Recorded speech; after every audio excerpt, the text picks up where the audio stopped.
Irmãos, eu quero ler um texto com vocês e orar mais uma vez. Romanos capítulo 5, versículos de 6 a 8. Romanos 5, de 6 a 8. Nós vamos ver alguns textos hoje, como a gente tem feito nas últimas semanas, mas eu quero ler com vocês esses versículos, e orar mais uma vez. Romanos 5, de 6 a 8. Romanos 5, de 6 a 8. De fato, no devido tempo, quando ainda éramos fracos, Cristo morreu pelos ímpios. Diferentemente, haverá alguém que morra por um justo. Embora pelo homem bom, talvez alguém tenha coragem de morrer. Mas Deus demonstra o seu amor por nós. Cristo morreu em nosso favor quando ainda éramos pecadores. Eu vou ler de novo. De fato, no devido tempo, quando ainda éramos fracos, Cristo morreu pelos ímpios. Dificilmente haverá alguém que morrerá por um justo. Embora pelo homem bom, talvez alguém tenha coragem de morrer. Mas Deus demonstra o seu amor por nós. Cristo morreu em nosso favor quando ainda éramos pecadores. Louvado seja o teu nome, Senhor. Diante da tua palavra, Senhor, nós queremos prostrar a nossa mente, prostrar o nosso coração, o nosso ego, o nosso orgulho, a nossa arrogância, a nossa suposição de que nós controlamos a nossa vida, de que nós conseguimos guiá-la bem, e nós queremos sujeitá-la à tua palavra, à tua autoridade, Senhor, aquilo que o Senhor quer transmitir a nós, e saber e reconhecer que o Senhor é Deus, o único soberano, único com controle sobre todas as coisas dos quais nós podemos descansar, nós podemos confiar, nós podemos esperar. A nossa alma pode de fato ser colocada como uma criança recém-amamentada no colo da mãe, assim, nossa alma diante do Senhor. Podemos descansar sossegados. Louvado seja o teu nome, Senhor. Obrigado por esse texto tão maravilhoso, que mostra um amor que nós não conseguimos ver. Nós não vemos desse mundo. Nós não conseguimos ver, nós não conseguimos ter amor semelhante a esse. A nossa limitação, Senhor Deus, de amor é tão... Amamos aqueles que nos agradam, amamos aqueles parentes, aqueles próximos, filho, mãe, alguns amigos. É difícil para nós muitas vezes entender, mas é maravilhoso, Senhor, desfrutar do fato de saber que nós éramos inimigos, éramos fracos, ímpios, e o Senhor Jesus morreu por nós para nos atrair, para nos trazer para perto. Louvado seja o teu nome, Senhor. Muito obrigado. Nós te agradecemos, é um grande privilégio para nós aqui. Diante da tua palavra, nos rendemos ao Senhor. Nós queremos de fato dizer isso para o Senhor, confiamos em ti, Senhor. E tudo que fizermos aqui, tudo que lermos, tudo que estudarmos, tudo que pensarmos, tudo que sairmos daqui meditando, que seja, precisamos correr para o Senhor. Desesperadamente, correr na tua direção, Senhor. Peço que o Senhor nos ajude.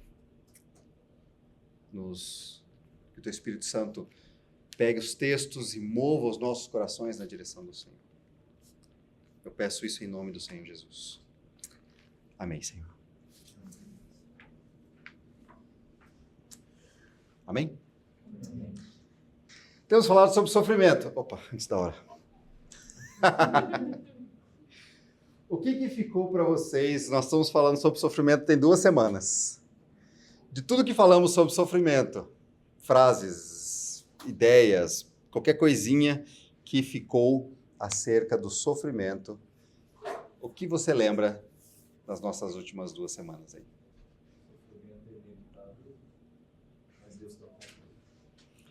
O sofrimento é inevitável, isto é, não dá para evitar. Mas Deus está no controle. Ok. Nosso tema geral. Alguma coisa específica das últimas semanas?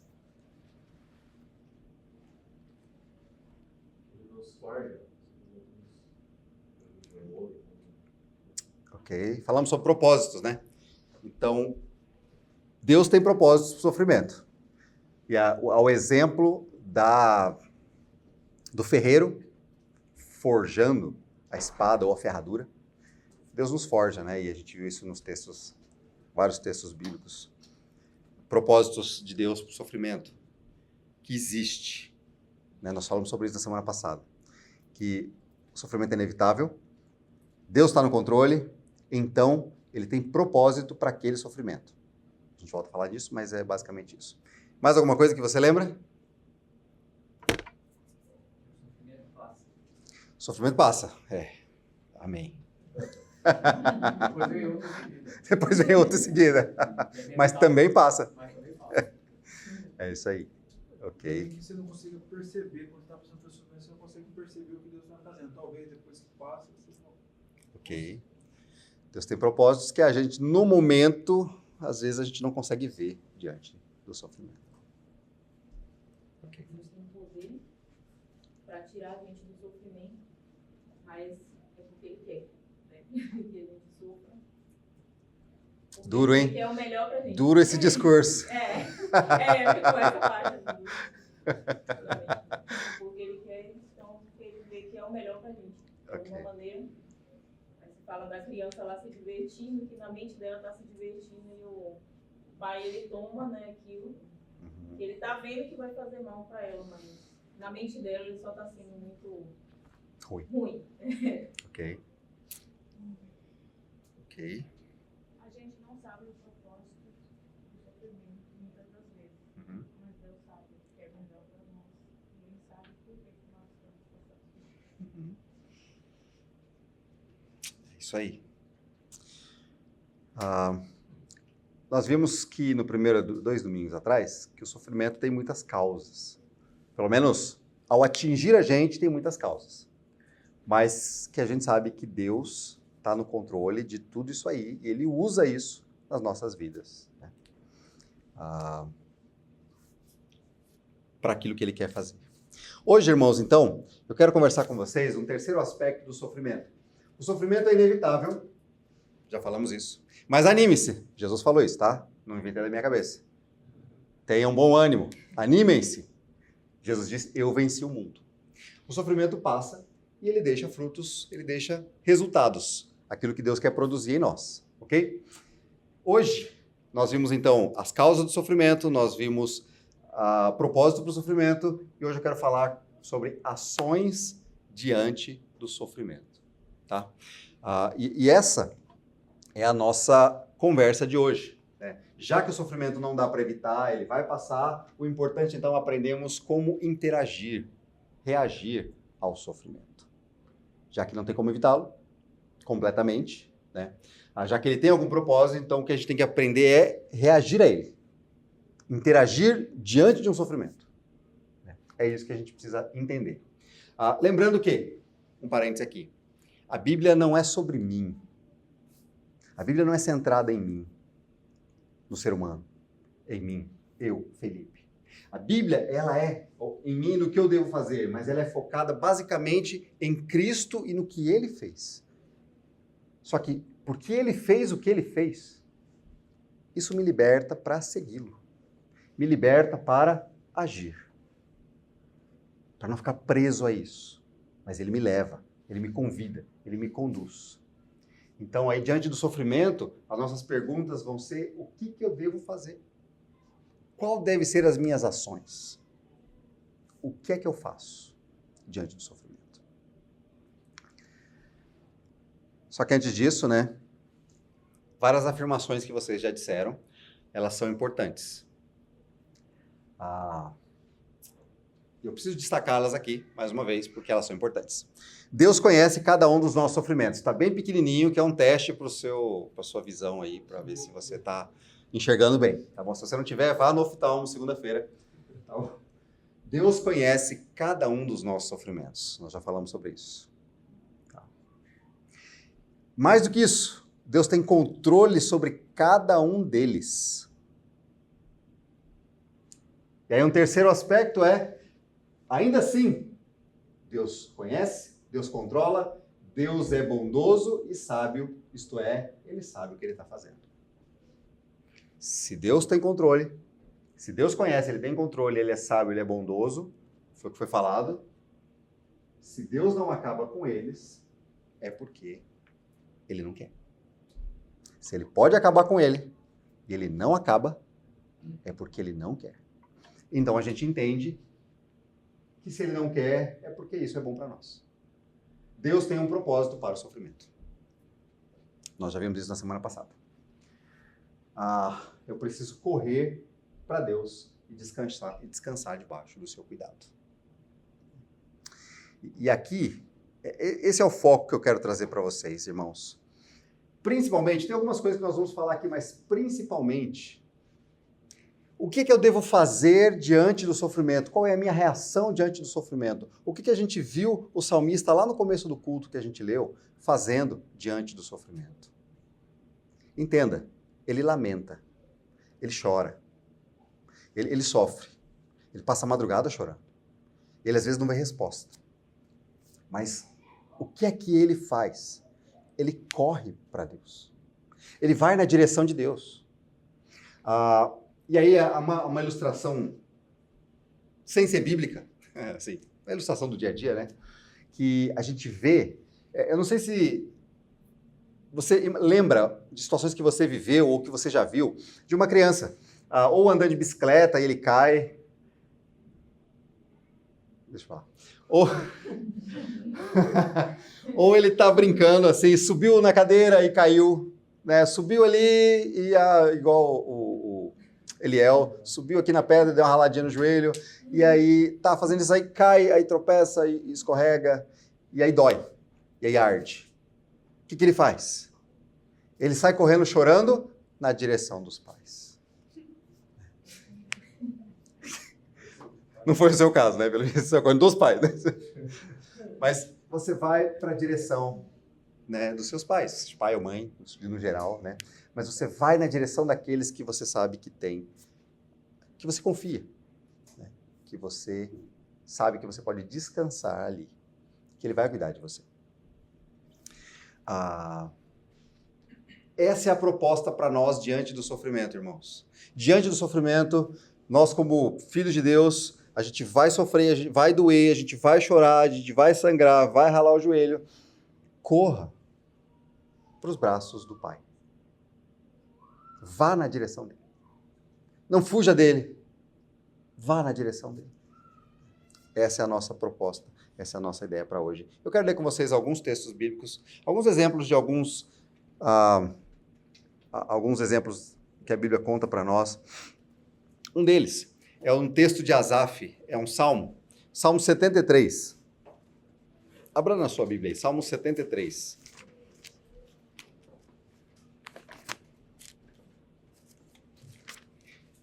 Vou ler os versículos 25 e 26.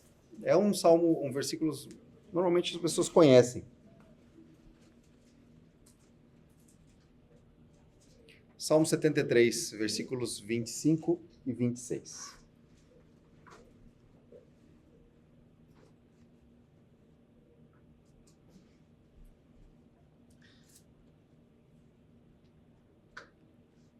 Acharam aí? Olha só. O texto. O Salmo diz assim: A quem tenho eu no céu senão a ti? E na terra nada mais desejo além de estar junto a ti. O meu corpo e o meu coração poderão fraquejar. Mas Deus é a força do meu coração e a minha herança para sempre. Irmãos, o meu corpo e o meu coração podem falhar, podem fraquejar. Mas Deus é a força do meu coração. Eu corro para Deus. E a palavra do salmista é: o que eu tenho no céu senão a ti? O que eu tenho na terra? Não tenho nada. Nada mais do que o Senhor. O Senhor é tudo mais importante que eu tenho nessa vida. No céu ou na terra, onde quer que for.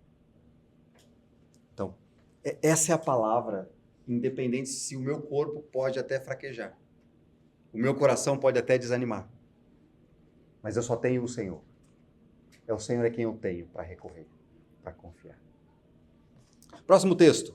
Mais um trechinho do nosso amigo Jó. Volta aí umas páginas. Jó capítulo 13, versículo 15.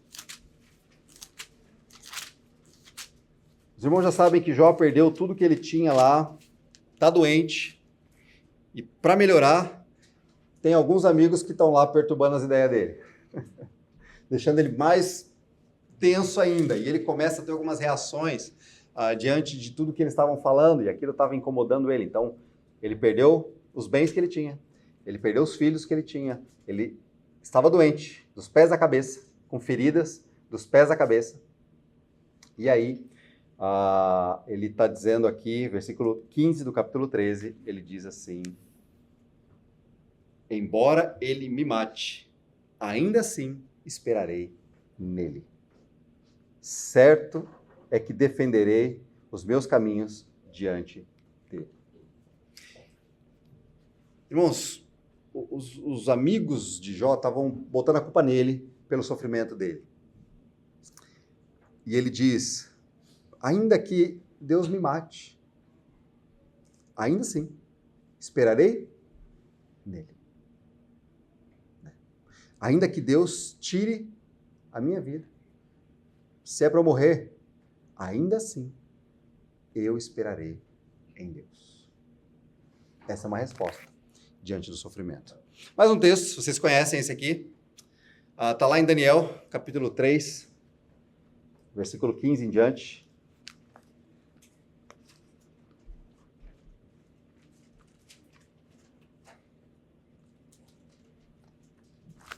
Daniel 3.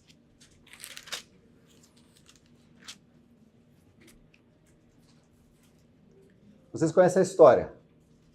Sadraque, Mesaque, Abednego, os amigos aí de Daniel.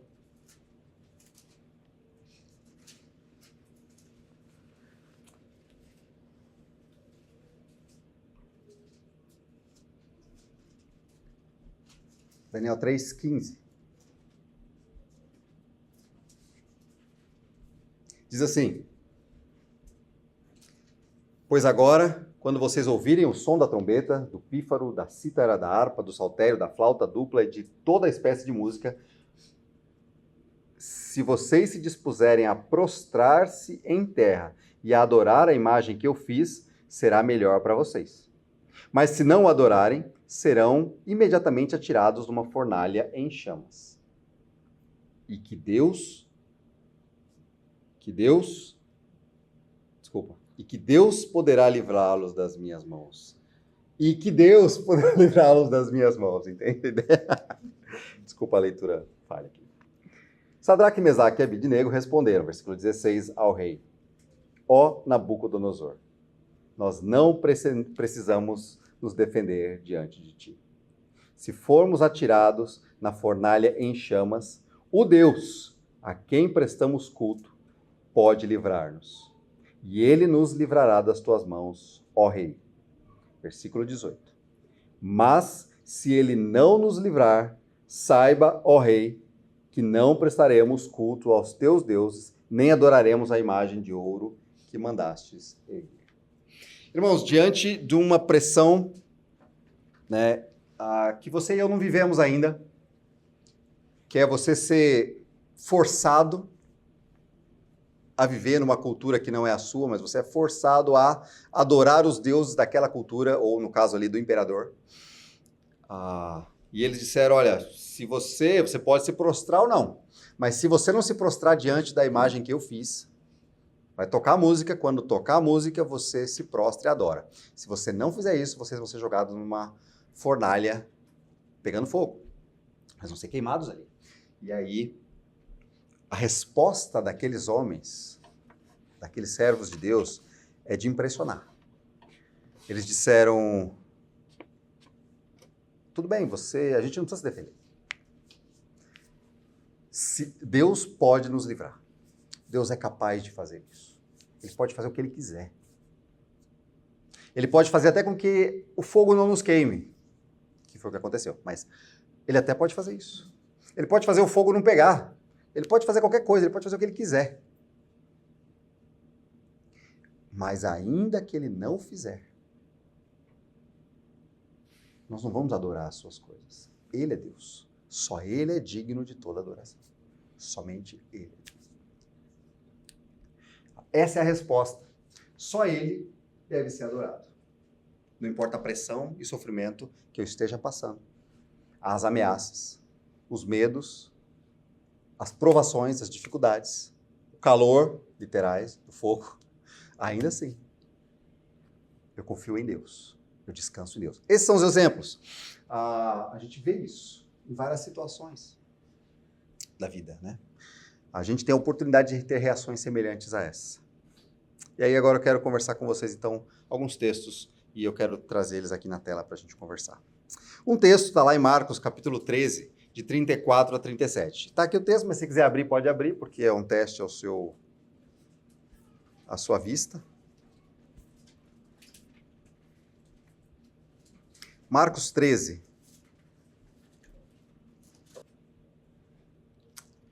Diz assim, olha só, Jesus falando, tá? A vinda do Filho do Homem pode ser ilustrada pela história de um homem que partiu numa longa viagem. Quando ele saiu de casa, ele deu instruções a cada um dos seus servos sobre o que fazer e disse ao porteiro que vigiasse à espera de sua volta. Vocês também devem vigiar, pois não sabem quando o dono da casa voltará, à tarde, à meia-noite, de madrugada ou ao entardecer. Que ele não os encontre dormindo quando chegar sem aviso. Eu lhes digo o que digo a todos. Vigiem. Irmãos, Jesus está falando com seus discípulos e ele está falando que algumas coisas acontecerão ali. Ele está falando sobre o fim dos tempos, ele está falando sobre o futuro. E eles perguntam quando que isso vai acontecer, quando é que o Senhor vai voltar, quando é que tudo vai ser e tal. Uma coisa que Jesus fala ele conta essa história do dono da casa que saiu e deixou os empregados cuidando. Mas estejam alertas porque quando o Senhor voltar, encontre vocês atentos. E aí ele vai aplicar isso, ele vai dizer a mesma coisa a vocês. Né? Ele vai dizer que da mesma forma que vocês, quando o Senhor voltar, não encontrem vocês dormindo. Portanto, vigiem. Eu tenho falado para vocês, eu falei isso para vocês na série anterior, de Colossenses, né? E eu tenho gostado dessa expressão vigiar, vigilância. Tem a ver com estar de guarda, estar atento, vigilante. Né? E Jesus disse para os seus discípulos, vigiem. Irmãos, nós não sabemos que hora Jesus vai voltar. Nós não sabemos que momento, pode ser agora, pode ser hoje à noite. Eu sempre falo isso para vocês. Pode ser a qualquer momento. Pode ser que seja antes do culto acabar. Pode ser antes de você voltar para casa. Pode ser que você não volte mais para casa. Independente disso, ele está dizendo, estejam prontos para a hora que eu voltar. A pergunta é, estamos? Estamos prontos agora, se Jesus voltar agora? Ele me ligou e disse que vai chegar em meia hora. Estamos prontos? Pior do que isso, ele não vai avisar. Vigiem, ele pode chegar a qualquer momento. E o vigiar a gente vai falar um pouco sobre isso, como anda a nossa vida, nosso relacionamento com o Senhor. Como anda isso? Por que isso é importante, irmãos? Porque não importam as distrações. Não é se a sua vida está boa, eu vou vigiar. Não é se eu estou feliz. Quando Jesus conta isso aqui, ele fala de coisas terríveis que vão acontecer. E você tem visto muitas coisas terríveis acontecendo no mundo. Independente disso, isso nos alerta para o fato de que Jesus vai voltar a qualquer momento. E nós estamos prontos? Se você está sofrendo ou não, se você vai sofrer muito ou menos, eu estou pronto para encontrar com Jesus, seja no sofrimento ou na alegria. Jesus diz, vigiem. Um outro texto que eu sempre gosto de destacar com os irmãos é 1 Pedro. E Pedro ele escreve num contexto onde os irmãos estão sofrendo, os irmãos estão sendo perseguidos. E ele fala, não estranhem o fogo que há entre vocês, isto é, e esse fogo não é um fogo espiritual, é sofrimento mesmo, é isso que ele está falando. Não estranhem o sofrimento que vocês estão passando. Isso vai acontecer. Como eu disse, é inevitável. Né? Mas ele vai dizer, no meio do sofrimento, o que nós fazemos. E uma das coisas que ele alerta a gente, ligado até ao que Jesus disse, e ele ouviu quando Jesus falou, ele disse assim, o fim de todas as coisas está próximo. Portanto, sejam sensatos e disciplinados em suas orações. Essa aqui é uma tradução que algumas versões dizem. Tem uma versão diferente dessa aqui, de 4:7? Vocês viram aí? Curiosos, estejam alertas, bendições. Estejam alertas, né? Sensatos, disciplinados, isto é, vigiem. Vigiem. O fim de todas as coisas está próximo. Vigiem. Estejam alertas. Sejam sensatos. Disciplinados em suas orações. Uma das coisas boas para fazermos diante do sofrimento é orar. Né? A oração disciplinada, né? Porque a gente não vai ter vontade de orar. Entende? Não vai dar vontade de fazer isso. Hoje, a gente vive em dias que não dá vontade de fazer algumas coisas ligadas a Deus. Não dá vontade de ler a Bíblia, não dá vontade de orar, não dá vontade. Tem mais outras coisas legais para fazer. Quando a gente viu, já passou um tempão. Mas a oração disciplinada, isto é, eu me dedico a orar, isso nos mantém vigilantes. Isso nos mantém alertas. Para eu não me perder, para eu não me afastar de Deus, para eu não me afastar do Senhor, para eu não parar de buscar o Senhor. A oração me ajuda a me aproximar dele. Então, por isso que Pedro vai falar assim, olha, diante do fim que está próximo, mente alerta, gente. Como que eu fico com a mente alerta? Dediquem-se às suas orações. É uma visão de mundo. Eu preciso parar de olhar para as coisas que estão acontecendo nesse mundo. Não importa se é sofrimento, não importa se é medo, eu preciso olhar para além disso. Isso faz parte das minhas orações, eu falar com Deus nesse sentido. Mais um texto aí, 2 Coríntios, capítulo 4, versículos 16 até 18. Diz o seguinte, 2 Coríntios 4, 16 a 18.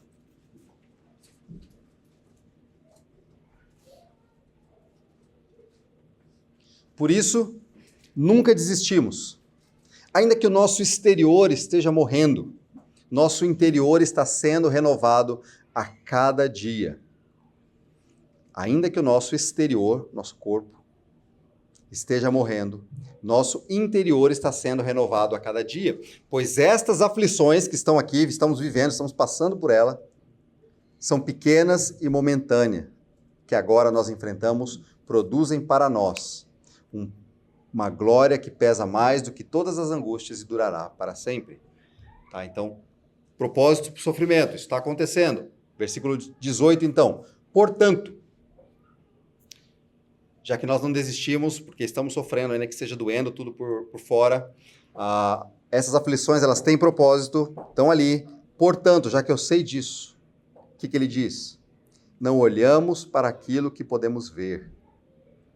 Em vez disso, fixamos o olhar naquilo que não se pode ver. Irmãos, uma das coisas de vigiar diante do sofrimento é a gente colocar o olhar aonde não se pode ver. Esse é o olhar através daquilo que Deus está fazendo. Por isso que constantemente eu tenho falado para vocês assim, Senhor, nos ajuda a olharmos para esse mundo com os teus olhos, a olharmos para as pessoas ao nosso lado com os teus olhos, a olharmos para as circunstâncias que estão ao nosso redor, pelo sofrimento, pelos medos, através dos teus olhos. Para a gente não ver com os nossos, porque a gente esbarra na primeira dificuldade que vê pela frente, a gente esbarra e tira o olhar do Senhor e vai olhar para outras coisas acontecendo ao redor e não olha para o Senhor. Paulo está dizendo que no momento de sofrimento que eles estavam tendo, Nós tiramos o nosso olhar daquilo que nós conseguimos ver aqui, que é esse sofrimento, essa dor, essa dificuldade. Parece que não tem propósito, parece que não tem fim esse sofrimento. Mas nós fixamos o olhar muito além disso, aonde não se pode ver. Isso é a ideia de vigiar. Eu preciso estar atento com a minha mente, é isso que Pedro estava falando no versículo anterior. Eu preciso estar ligado com a minha mente, atento, vigilante. Vigilante tem a ver com isso. Né? Eu lembro a gente ia trabalhar numa fábrica lá na minha cidade, eu era o gerente, eu estava até contando para os meninos esses dias atrás, que eles perguntaram assim, como é que eu virei gerente de uma empresa, né? Eu era até jovem. E aí eu falei para eles, porque eu fui o segundo a ser contratado. Era o vigia e eu. Então eu era o gerente, ele era o vigia. Então foi assim que eu cresci naquela fábrica. Eu contratei todos os outros, então eu era gerente. Mas aí tinha eu e o vigia. Eu tinha que contratar um vigia. Só que de vez em quando eu tinha que ir lá de noite, porque eu tinha que ver alguma coisa que ficou faltando lá, e eu chegava lá, e aí o vigia saía todo torto de dentro da cabine dele, assim, com sono, né? Eu preciso abrir aqui, peraí que eu vou abrir. Assim, o vigia não estava vigiando muito, né? Mas essa é a ideia contrária de vigilância. A ideia de vigilância eu preciso saber o que está acontecendo. Eu preciso estar de olho no que está acontecendo. Eu preciso estar monitorando o que está acontecendo. E aí a ideia de olharmos para aquilo que o Senhor está fazendo e não aquilo que eu estou sentindo na minha pele. Essa é a ideia de olhar além das realidades do nosso dia a dia. Isso nos ajuda a vigiar. Isso é vigiar. E as orações ajudam a gente a vigiar. Porque quando eu oro, eu estou falando com Deus. Se está doendo, eu falo para Deus. Se eu preciso de alguma coisa, eu peço para Deus. Se eu reconheço que eu estou com alguma falha, eu coloco diante de Deus. Se eu percebo que eu falhei, eu confesso a Deus. Eu entrego diante do Senhor, eu peço perdão. Eu recebo o perdão. Percebe? Então, isso nos ajuda a nos colocar atento para não nos perdermos diante das dores da vida. E esses dois textos que eu coloquei aqui embaixo também estão ligados a isso, essa ideia de como que eu vigio. Alguém, eu não vou abrir não, você pode abrir para mim. Alguém que achou lá Provérbios 4, 23, ou que sabe de cor, fala para mim. Vigilância. Provérbios 4, 23. Acima de tudo, guarde seu coração, pois dele depende toda a sua vida. Literalmente, irmãos, por sobre todas as coisas, põe vigia no seu coração. Porque dele flui as fontes da vida. A ideia de proteger da onde flui a vida. Se você polui a nascente, todo o rio que flui disso é água poluída. Põe vigia na fonte da vida. Ele está falando, olha para o seu coração, olha aquilo que entra no seu coração, olha aquilo que você deixa contaminar seu coração. Por sobre todas as coisas, guarda, põe vigia no seu coração. Estar vigilante tem a ver com isso. Lutando contra aquilo que polui o nosso coração, a nossa mente. Hebreus 12, 1. Portanto, também nós, uma vez que estamos rodeados por tão grande número de testemunhas, livremos-nos de tudo que nos atrapalha e do pecado que nos envolve. Corramos com perseverança a corrida proposta para nós. 2. Tendo os olhos fitos em Jesus, autor e consumador da nossa fé. Isso. Ele, pela alegria que lhe fora proposta, suportou a cruz, ao desprezar a vergonha, e assentou-se à direita do trono de Deus. Isso. Irmãos, nesses versículos, ele olha para trás, o Alex até mostrou para a gente, em Hebreus capítulo 11, uma parte lá falando sobre coisas miraculosas que alguns viveram no passado, testemunhas do Senhor, mas que boa parte deles sofreram e não viram respostas àquilo que eles estavam buscando, mas eles confiaram e sofreram por isso. Ele vai falar, nós temos uma grande nuvem de testemunhas, pessoas que viveram isso. E aí ele vai dizer agora, então, nós olhando para frente, nós não lutamos com o nosso pecado o suficiente ainda. ele vai dizer, vamos nos desembaraçar dessas coisas que atrapalham a nossa caminhada cristã, que nos amarram, que pesam sobre nós. E aí ele diz, colocando os nossos olhos fixos em Jesus, o autor e consumador da nossa fé. Com os olhos nele, nós passamos cada uma das situações.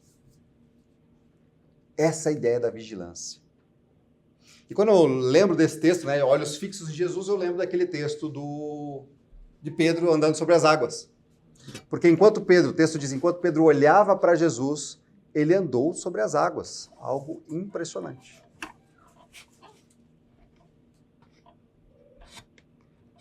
Quando ele reparou, o texto diz isso, quando ele reparou na força do vento,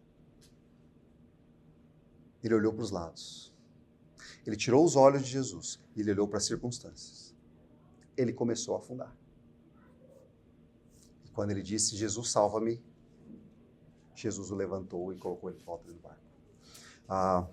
Olhando fixamente. Então, nós não fixamos o olhar naquilo que podemos ver, nós fixamos o olhar naquilo que não se pode ver. Essa é a ideia de vigilância. Guardando o nosso coração para não se poluir com essas coisas, lutando contra o pecado, olhando para Jesus, o autor da nossa salvação.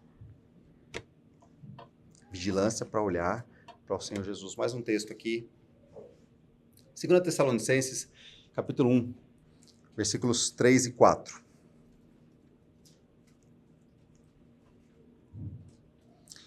Segunda Tessalonicenses, também uma situação onde os irmãos estão sofrendo, sendo perseguidos por causa da fé deles no Senhor Jesus. E aí Paulo escreve isso daqui para eles. Olha só, 2 Tessalonicenses 1, versículos 3 e 4.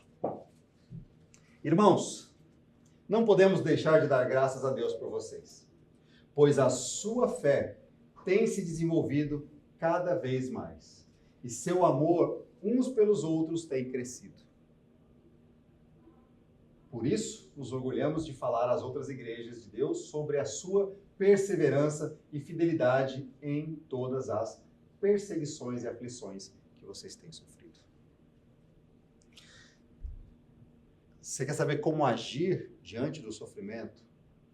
Esses irmãos aqui, diante do sofrimento, perseguidos, estão sendo pressionados, aflitos, eles estão perseverando. O que tem acontecido? A fé deles, isto é, a confiança deles em Deus, tem aumentado. Eles confiam mais em Deus diante do sofrimento. E além disso, o amor de um pelos outros tem crescido. Isso é algo que só Deus pode produzir, irmãos. Porque quando está doendo em mim, eu penso em quem? Em mim. Eu não estou nem aí para você. Se você está com câncer e eu estou com uma dor no dente que está me acabando, eu vou ficar preocupado com a minha dor no dente. É assim que funciona a vida, nós somos muito egoístas. Esses irmãos, diante do sofrimento, o amor de uns pelos outros cresceu. Só na dependência de Deus e do Espírito Santo. A gente nos achegando, vigiando o nosso coração, vigiando aquilo que entra, aquilo que sai, nos colocando diante do Senhor, entendendo que os sofrimentos, eles lapidam a gente. Corramos para Jesus. Corramos para Deus. A nossa fé vai crescer. E aí, isso vai ser visível no relacionamento com os irmãos. A gente vai olhar para os irmãos com outros olhos. Eu coloquei o Salmo 77, mas foi o Salmo que nós lemos no começo do culto. Eles estavam ali sofrendo, ele estava sofrendo, parecia que ele não via a resposta. Mas ele diz, eu vou recordar, eu vou confiar em quem é Deus. Quem é Deus como o nosso Deus? Quem é Deus tão grande como o nosso Deus? Ainda que ninguém tenha percebido, o Senhor estava ali. Eu confio que o Senhor está ali. Eu vejo além do que os meus olhos podem ver. O Senhor pode me fazer passar pelo fogo e sobreviver. Mas se Ele não fizer isso, ainda assim eu confiarei. Ainda que ele me mate, nele esperarei. Né? Precisamos trazer essa vigilância para nós hoje. Porque hoje estamos vivendo dias tranquilos. A gente tem sofrimento, mas pode ser que piore muito. E diante do sofrimento piorado, a resposta e o chamado é: irmãos, vamos correr na direção de Deus, estar vigilantes, atentos. A nossa vida é muito mais do que isso aqui.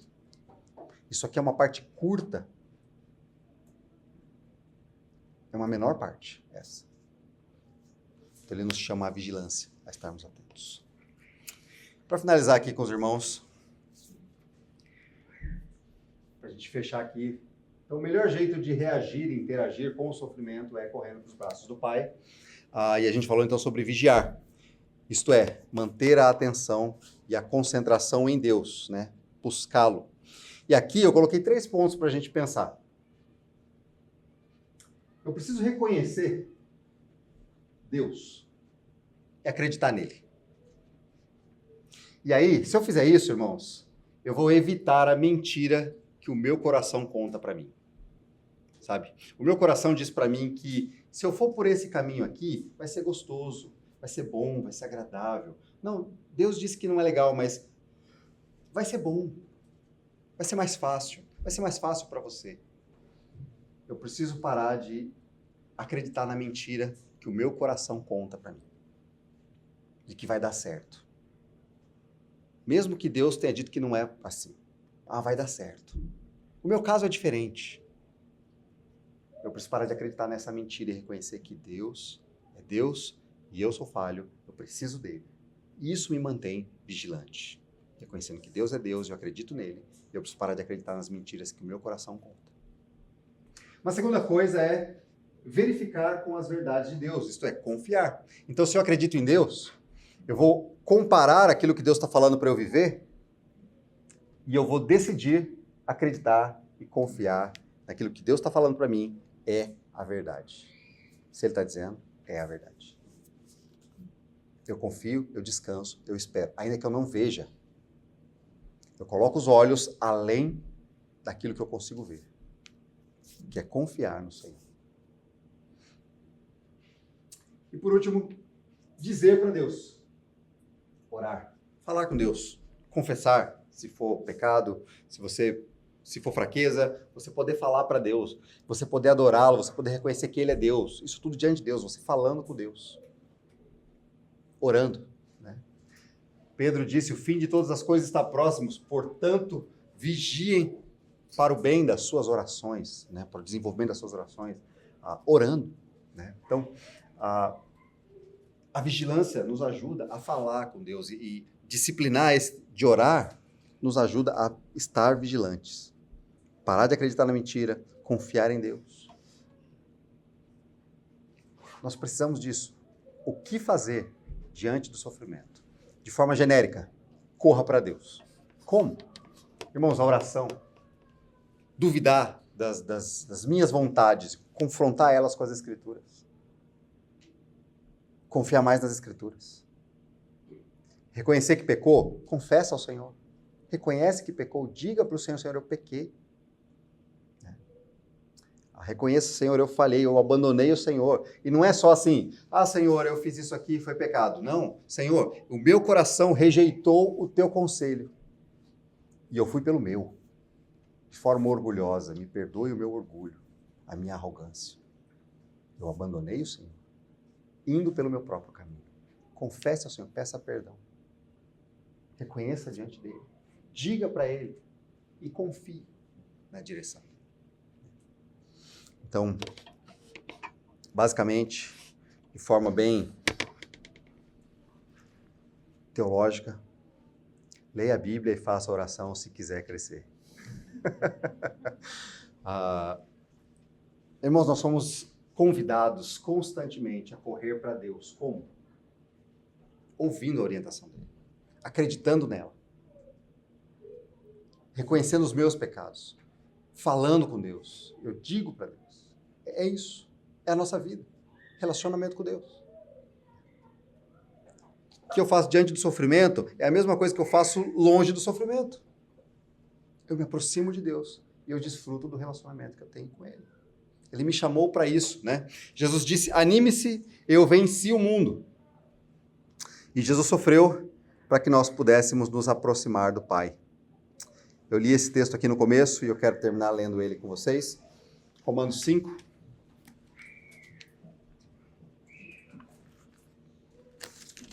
Versículos de 6 a 8.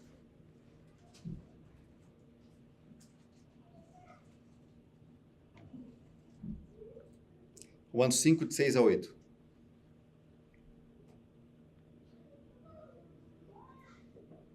De fato, no devido tempo, quando ainda éramos fracos, Cristo morreu pelos ímpios, pelos que rejeitavam a Deus. Dificilmente haverá alguém que morra por um justo. Embora, pelo homem bom, talvez alguém tenha coragem de morrer. Mas Deus demonstra o seu amor por nós. Cristo morreu em nosso favor quando ainda éramos pecadores. Jesus sofreu para que nós pudéssemos nos aproximar dele, para nos trazer para perto. Por isso ele disse, no mundo vocês passarão por aflições, mas tenham bom ânimo, animem-se, eu venci o mundo.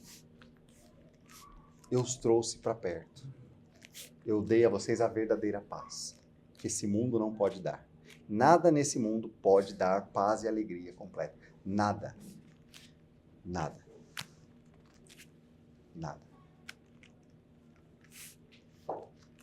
Ainda que a gente tenha alegrias, que também vieram de Deus. Família é uma alegria, né? Tempos alegres, comer comida boa, ter um carro para andar nesse calor, ter um ar-condicionado, ter um espaço confortável para estar, ter um lugar bonito para contemplar. Tudo isso são alegrias, é ótimo. São pequenas alegrias que devem nos lembrar de Deus, que devem nos aproximar de Deus.